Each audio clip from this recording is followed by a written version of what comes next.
हुकूमतें हर मुल्क में हैं, सरकार सिर्फ एक है। क्या बात, क्या बात।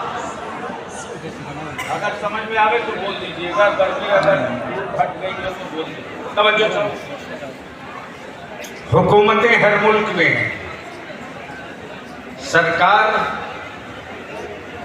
जोर से बोल दो, सरकार सिर्फ एक। हम हुक्मरां कहेंगे, सरकार प्लीज मेरे ही वक्त में तुझे आना था यार। अब अगर किसी हुक्मरां के कलेजे में दम है तो अपनी हुकूमत का एक फैसला किसी जानवर से मनवा के दिखा दो।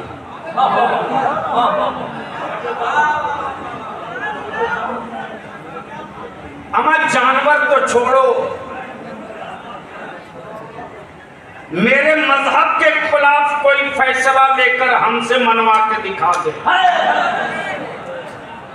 मेरे मसलक के खिलाफ कोई फैसला लेकर हमसे मनवा के दिखा दे। इसलिए कि हम हुकूमतों के मुल्क में नहीं रहते, जमीन रब की। सुनोगे तो बोलना पड़ेगा। रंग में आ जाओ तो एक धक्का दूंगा, कई दीवारें गिर जाएगी। बोल दो, बोल दो। अगर सुनोगे तो आना पड़ेगा रंग में। मैं जानता हूं जानशीने हुजूरे शेरे बिहार मुझको मोहब्बत से भी देख रहे हैं और कभी कभी आंखें लाल करके भी देख रहे हैं। आंखें लाल इसलिए कर रहे हैं कि कहीं ऐसा ना हो टहला के गुजर जाए, और मोहब्बत इसलिए कि आया है तो मेरा ही। तो क्या इरादा है, सुनने का मूड है? तो कितने लोगों के हाथ में लकवे का असर नहीं है, जरा उठाकर दिखाओ। स्टेज पर कोई ठीक है, अरे उठा के रख। हजरत आप तो जवान आदमी है, मर्द की तरह। अब सारा मजमा हुकूमतों को नहीं, मदीने की सरकार को आवाज दो, लब्बैक या रसूल अल्लाह। और लगा शेर की दहलीज पर आया है, शेर की तरह दहाड़ के बता, लब्बैक या रसूल अल्लाह, लब्बैक या हबीब अल्लाह, अल्लाहुम्मा लब्बैक या रसूल अल्लाह। नीचे कर। हुकूमतें हर मुल्क में, सरकार सिर्फ एक है। हुकूमतों की उम्र 5 साल, हुकूमतों की उम्र 5 साल, हुकूमतों की उम्र 5 साल। कोई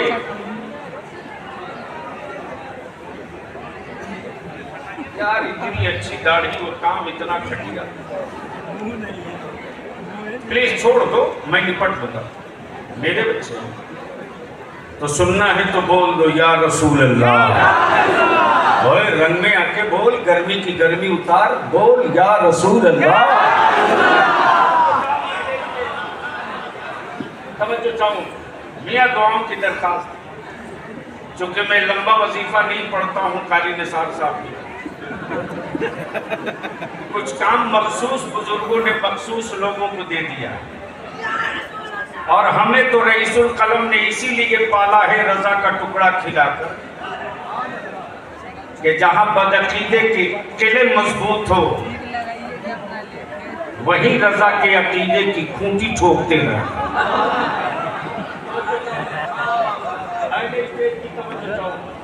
हुकूमतें हर मुल्क में, सरकार सिर्फ एक है। किसी हुक्मरां की औकात जो अपना फैसला, किसी मुल्क का हुक्मरां अपना फैसला चांद से मनवा ले, सूरज से मनवा ले, पत्थरों से मनवा ले, अमा जिन पत्थरों को माबूद कहकर बरसों माना, उन पत्थरों ने भी उसके नहीं माना। वाह वाह वाह अगर पहुंच सकते हो तो पहुंच लो। वाह वाह हमारा भारत यूं ही विश्व गुरु नहीं हुआ है। 35 करोड़ माबूद जिस मुल्क में हो, कितना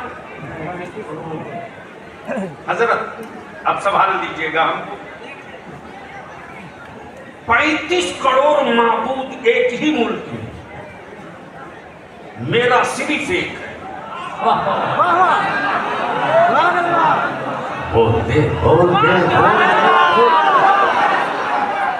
मेरा सिर्फ एक है, वो भी ऐसा है जो खाता नहीं, खिलाता है, पैदा होता नहीं, पैदा फरमाता है।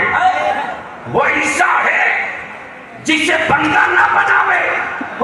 मेरा माबूद वो है जो बंदों को बनाया करता है। नारे तकबीर, नारे रिसालत, मुझसे हुजूर शेरे बिहार, जामिया कादरिया व सोनपुर। तब बलियाबी कहता है आओ, बिकता वही है जो बनता है। बिकता वही है जो बनता है। मेरा खुदा बनता नहीं है, मेरा खुदा बनाता है, और जो बनाता है वो बिकता नहीं है। इसलिए मार्केट के खरीदे हुए माबूद पर मत इतराओ। काश ये बात नहीं और मैं किया होता, अब तक नारा लगा दिए होते। आप भी नहीं समझ पाए।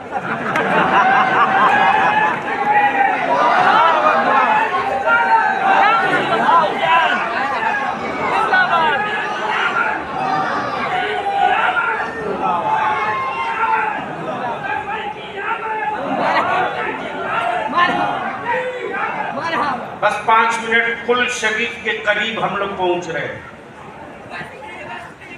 वैसे अगले 1 साल तक शायरों से मुलाकात नहीं होगी, तो महबूब गौहर काफी है। अल्लाह इनको सलामत रखे। इन्होंने पूरी शोरा बिरादरी का बोझ उतार दिया, वरना रजा का नाम लेकर तो दस्तरखान सब जमा लेते हैं।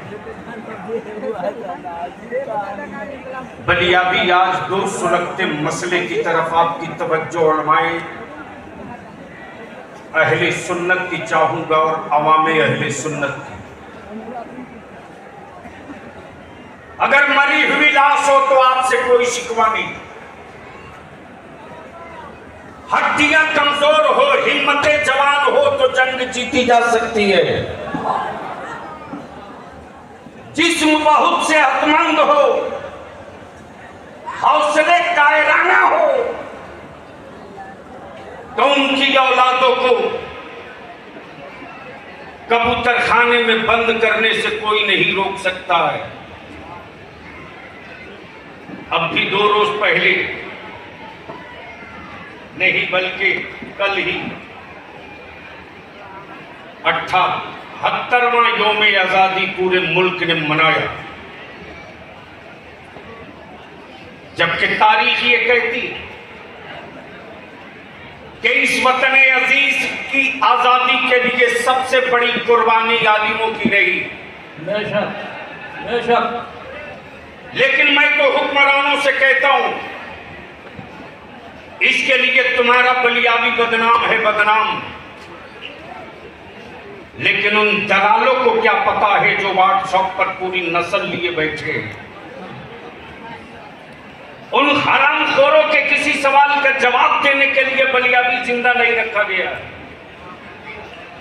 जिन हरामखोरों की नजर सिर्फ छेछड़े पर रहती है।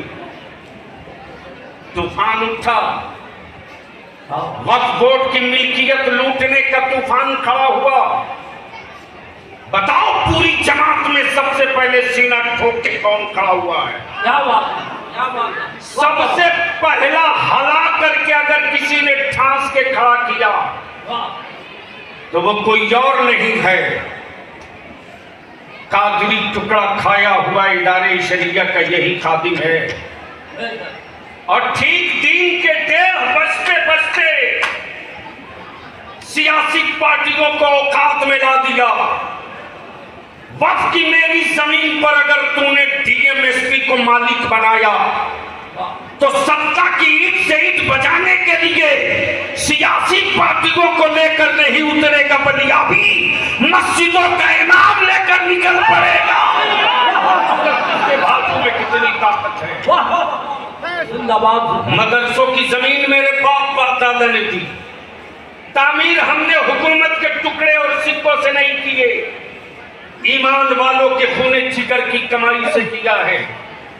और उसी खूने जिगर की कमाई की बनी हुई इमारतें अगर तुझे बर्दाश्त नहीं होती तो दान पुण्य की रकम पर तुम जीते हो, तुम अपनी चिंता करो, हम गौसे आजम के सदके पर फख्र किया करते हैं।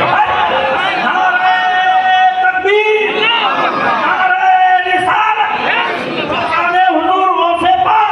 जिंदाबाद, जिंदाबाद। मेरे अजीज, आज से करीब करीब हुजूर 10 साल पहले बलियाबी ने महसूस किया था आने वाला फितना कौन सा है। अदारे शरिया से मैंने मसाजिदों मदारी से अहले सुन्नत की डायरेक्टरी बनाने की कोशिश की। मैंने मुहिम चलाया, गांव गांव पहुंचे। हजरत अल्लामा मुफ्ती असलमुल कादरी साहब उसके गवाह, फॉर्मेट भेजा, गली गली लेकर दौड़ते रहा। मस्जिदें न रहेगी तो इमामत का मुसल्ला कौन देगा? वाह, मीनारे न बचे रहेंगे तो आप बताओ हाथ चूमने वाला कौन रहेगा? अहले सुन्नत के नौजवान न बचेगा तो मुरीद कौन होगा? हमारे दरसगाहों में बुखारी पढ़ाने वाला न होगा तो नबी की शरीयत कौन समझाएगा? अगर मदारिस में मुदर्रिसीन न होंगे तो सुन्नत और शरीयत कौन बचाएगा?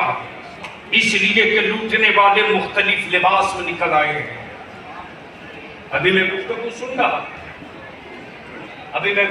रहा, माफ कीजिएगा, बलियाबी 2 टुक कहता है, अहले बैत की आड़ लेकर इमाम अहमद रजा की अजमत पर पत्थर मारने की गलती मत करो।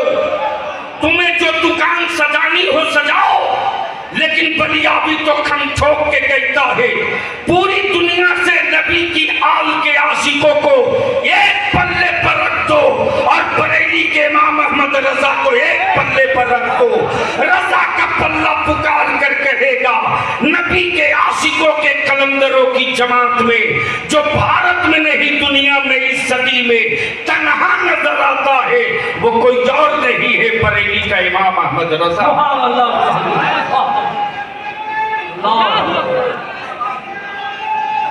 जिंदाबाद, जिंदाबाद। सिलसिले के नाम पर अहले सुन्नत में दहशत मत फैलाओ। क्या बात? सिलसिले के नाम पर अहले सुन्नत के टुकड़े मत बनाओ। सिलसिले के नाम पर अहले सुन्नत के बेटों को मत बांटो, वरना याद रखो कल महशर में सिलसिले चिश्त के मीर, भारत के ईमान वालों के मुश्किल कुशा सरकारे गरीब नवाज ने पूछ दिया तो क्या जवाब दोगे? अहले तरीक़त व तसव्वुफ़ के बादशाह तारिकुस सल्तनत सैयदना मखदूम जहां मखदूम अशरफ निकल मैदान क़यामत में पूछ दिया तो जवाब कहां से लाओगे? सैयदी सरकार रिफाई अगर महशर में पूछ दिए तो जवाब कहां से लाओगे? इसलिए कि बरेली का इमाम अहमद रजा बेटा नकी अली खान का है, लेकिन विरासत महबूब इलाही का भी है, साबिर कलियली का भी है, गौसे सकलैन का भी है, मखदूम की झोझा का भी है, अलावल हक नबी का भी है, महबूब इलाही का देहलवी का भी है। इसलिए कि इमाम अहमद रजा ने लकी अली खान की अजमत का झंडा नहीं उठाया, मदीने वाले मुस्तफा की इज्जत का झंडा। नारे तकबीर, नारे रिसालत, फज़ाने आला हज़रत, ख़ानदाने आला हज़रत, बस्ती बस्ती कर गया, बस्ती बस्ती कर गया। इस नाम पर किसी का हाथ नीचे अगर रह गया साहिबान से लेकर छत तक, तो मैं समझूंगा कि उसके अंदर कुछ खोट है। स्टेज से लेकर पूरे मजमे तक ये सदा बुलंद हो, बस्ती बस्ती गलिया गलिया। हर लगाम सांस के यही नारा है जो इस दौर में चेहरे बेनकाब कर रहा है।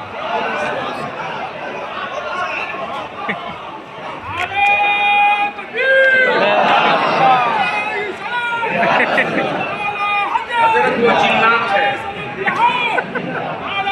उसको कालपी शरीफ में सिक्कड़ में बांधना पड़ेगा।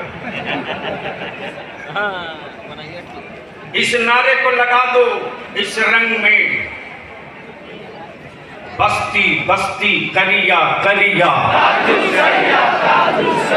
स्टेज वालों का उठ नहीं रहा, मनकबत उन्हीं की पढ़ के माल तसीलते हैं आप। हम जानते हैं जरूरतन कितने बरेलवी है और अकीदतन कितने बरेलवी। आजकल तो मियाँ ऐसे ऐसे नारा ठोकते हैं स्टेज पर, अब मुरीद करने के बाद हुजरे में जाकर कहते हैं अरे कोई जरूरी है हर जगह उन्हीं का नारा लगाओ। लेकिन याद रखिएगा इस तरह के वीवीआईपी ढेर लोग इस मर्तबा बलियावी के रडार पर चढ़ेंगे बरेली शरीफ। इसलिए कि मैं जानता हूं कि आला हजरत के पीर खाने का पीर खाना अभी मेरे सामने मौजूद है। बोल दे यार जोर से। अमा किसी का दादा होता है तो घमंड करता है, मेरा तो परदादा भी है। अगर दादा सरकार नूरी लिया है तो मेरे परदादा तो साहबे तिरमिजी है। तब तो कहा है, क्या कहा? जे मोहम्मद के लिए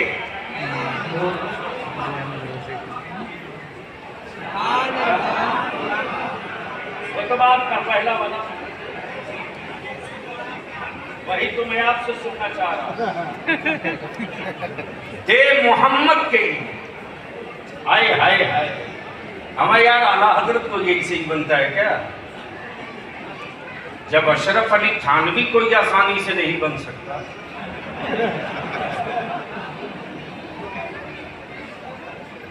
अबू जहल से 4 हाथ आगे जाने के बाद तब थानवी बनता। ये पल्ले नहीं पड़ा, पड़ गया है तो चुप तो यार। आला हजरत इतनी आसानी से क्या कहा? दे मोहम्मद के लिए रोजी कर अहमद के लिए, खाने फजलुल्लाह से हिस्सा गदा के वास्ते। और सिर्फ इतने ही पर नहीं रोका, असल खमीर तो अब आ रही है, कादरी कर। क्या कहा? कादरी कर।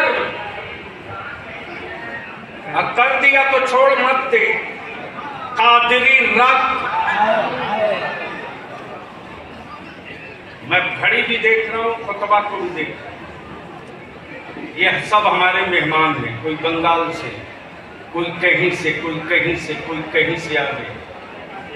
हज़रत अल्लामा मुफ्ती हसन साहब और हज़रत साहब सज्जादा, अल्लाह इनका साया दराज फरमाए। उनके सभी शहजादगान, इरफान बाबू हैं कि नहीं? उनके बेचारे कई मसरूफ रहते हैं। सच ये है कि पूरा लोड उन्हीं के सर पर। मैं उन सारे रजाकारान का शुक्रिया अदा करता हूँ जो बड़े घरों के बेटे होने के बावजूद भी उर्स के मौके से एक खिदमतगार की तरह, एक खिदमतगुजार की तरह अपने आलिमों के लिए पीछे रहते हैं। और जब तक ये इश्क बाकी रहेगा, याद रखना तुम्हारे वजूद को किसी साहिर का असर नहीं होगा, इसलिए कि तावीज़े इश्क लेकर लेटे हुए हैं जिनके मेहमानों की याद ज़ियाफत कर। दो जुमले हुकूमतें और हैं, सरकार सिर्फ एक सरकार, और वो मदीने की सरकार। आए है, बोल दो बोल दो बोल दो। ये जितने कई साइज के छाती वाले हैं उनसे कह दीजिए कि जिसे माता कहते हो एक बार बुला के दिखाओ।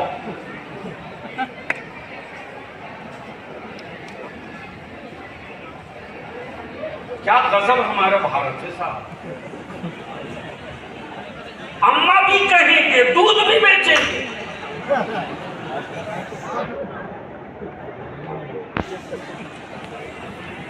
धरती पर मैंने पापी देखा लेकिन ऐसा नहीं देखा।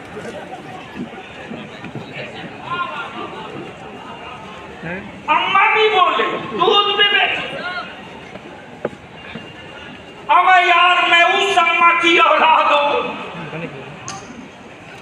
जिसका दूध सिर्फ मेरे लिए है, मार्केट के लिए नहीं है। या तो अन्ना मत बोलो या दूध मत बेचो। दोनों काम तुम ही करोगे। अम्मा भी बोलोगे, दूध भी बेचोगे, अब घर में कभी नहीं रखोगे।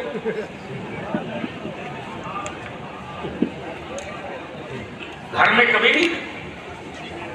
माफ करना, मेरी अम्मी सड़क पर नहीं, मेरी मां के कदमों के नीचे है। मैं उसके तलवे के नीचे रहा करता। मेरे अजीज, आप जिसके उर्स में आए हो, आपने सुन लिया। मुनाजिर थे, आशिक थे, शायर थे, पीर थे, फकीर थे। बलियाबी से दो जुमले खिराजे अकीदत।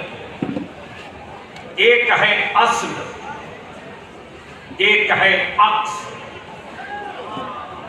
एक है अस्ल, एक है अक्स। अक्स वही होता है जो अस्ल हो। अक्स वही होता है जो अस्ल हो।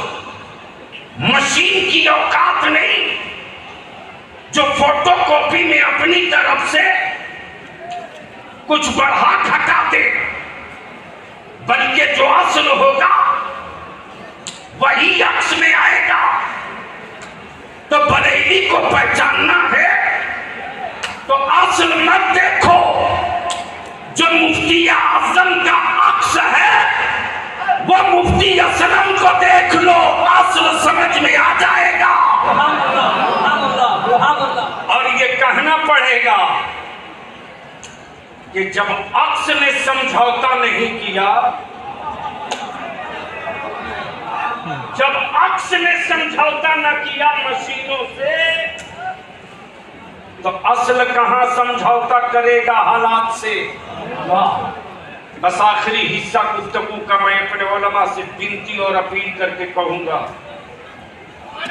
व्हाट्सएप फेसबुक चला रहे हैं, लेकिन बड़ा ही पूरा शौक और लड़ाई बहुत आर पार की होगी। हजरत, जो ज्वाइंट पार्लियामेंट को वक्फ बिल भेजा गया है, उसके लिए जो ज्वाइंट पार्लियामेंट की कमेटी बनी, सबसे पहले इदारे शरिया की चिट्ठी चली गई है आज मेल के जरिए, हमें अपना पक्ष रखने का मौका दो। 3 सदस्य टीम मिलेगी, हम अपने उलमा से अपील करेंगे, अगर सो गए तो कयामत के दिन जवाब देना पड़ेगा। मस्जिदें लूटी रही, हम तकरीर करते रहे, मस्जिदें लूट ली गई, हम गोशा नशीन बने रहे। अरे मैं अपने बच्चों के जज्बात को कहां किन जुमलों में पेश करूं? आज भी अहले सुन्नत के बच्चों से ज्यादा कीमती दूसरी जमात के लोग नहीं हो सकते। आज भी मेरा अगर मुत्तकी परहेजगार आलिम अगर दस्तरखान पर बैठा है, खाना चाहता है, तो मेरा यही बच्चा, लाखपति का बेटा, करोड़पति का बेटा, डॉक्टर बच्चा, इंजीनियर बच्चा, दौड़ करके गंदा वगलदान को धुल के साफ करके ले आता है। मेरा आलिम कहीं हाथ धोने नीचे न जावे। मेरा आलिम अगर मस्जिद से निकलता है तो ये मेरे बच्चे दौड़ के जूती सीधी कर देते। ये किसी मिनिस्टर और प्राइम मिनिस्टर के मुकद्दर की चीज नहीं है। ये मोहब्बत हमारे जवानों ने आलिमों से दिया है। अगर इसकी कदर और कीमत हम न लगा सके तो माफ कीजिएगा, सड़कों पर लोग तो मिलेंगे लेकिन मोहब्बत वाली आंखें न मिलेगी, इस अकीदत वाला दिल न मिलेगा। मैं आपसे विनती करके कहूंगा, 2-4 रोज के अंदर अदारे शरिया में के वेबसाइट पर 2-4 रोज के अंदर इदारे शरिया के वेबसाइट पर एक ब्लॉग आ जाएगा। आप अपने अपने गांव इलाके की मस्जिदों की तफसील, वहां के सदर और सेक्रेटरी की डिटेल और इमाम के साथ उस पर लोड कर दीजिए, वरना कल चीखिएगा तो याद रखिए कोई आपकी आवाज सुनने को तैयार नहीं होगा। चूंकि ये फितने हैं और ये छोटे नहीं, ये बड़ा फितना है। बस आखिरी हिस्सा अपनी गुफ्तगू का, सबने सफे महशर में ललकार दिया हमको, सबने सफे महशर में ललकार दिया हमको। ए बेकसों के आका अब तेरी दुहाई है, ए बेकसों के आका अब तेरी दुहाई है। मेरे जुर्मों ने मुझको ललकारा है, मेरे ईशियों ने मुझको ललकारा है, मेरे गुनाहों ने मुझको ललकारा है, मेरी तसाहुली और सुस्ती ने मुझको ललकारा है, मेरे जिस्म के हर हिस्सों ने मेरे खिलाफ गवाही देकर मुझको ललकार दिया है। ए बेकसों के आका अब तेरी दुहाई है। तब बरेली के इमाम इतरा कर नबी की सखावत पर कहते, इतरा कर कहते, दिल बस खौफ से पत्ता सा उड़ा जाता है, पल्ला हल्का ही सही भारी है भरोसा तेरा। और यही मिशन, यही महवर, यही अकीदा, यही नजरिया, यही इश्क शेर बिहार ने गांव की पगडंडियों में, गांव खेड़ों की झोपड़ियों में, महल और खलियानों में यही पैगाम दिया है। और यही अकीदे इश्क मेरी खुट्टी में पिलाया है। तब ये मुरीदों का लश्कर नहीं बल्कि रजा की फौज का जत्था आया है, जो जमाने को बता रहा है कि बरेली से एक टुकड़ा उठा था, चला था मकसूदपुर से, पहुंचा था बरेली और वहां से इश्क का पानी लेकर आया है, तो इलाके में झूम कर बरसा और इस शान से बरसा कि आज कोई गांव कस्बा गली नहीं बची है जिस गली में मसलके आला हजरत का झंडा न लहरा रहा हो। मेरे परवरदिगार